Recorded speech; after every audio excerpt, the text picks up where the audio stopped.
à droite de la Venelle. Et j'ai le souvenir de voir débarrasser la terre pour faire le terrassement de la maison. Et en fait, dans la terre, c'était bourré de bouts de verre et c'était les anciennes dames Jeanne qui servaient à amener l'acide nitrique dans la poudrerie.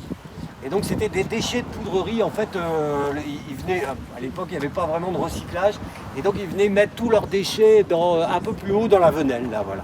Et il y avait honnêtement plusieurs tonnes de verre comme ça à débarrasser suite au terrassement de la maison.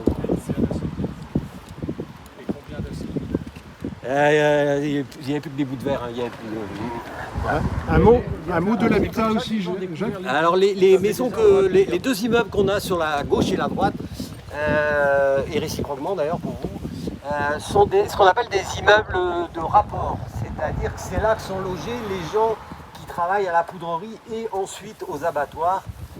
C'est vraiment du lumpen prolétariat que vous avez là-dedans. Plus maintenant, hein, puisque le bord de mer est très très recherché.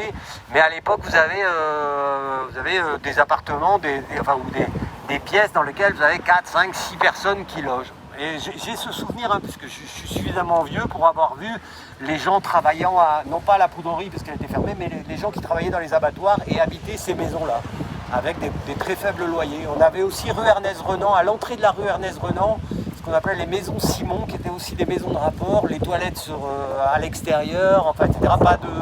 Pas de bien sûr de salle de bain, des choses comme ça, et qui ont été rasées là au tout début des années 70, un peu à la fermeture des abattoirs en fait.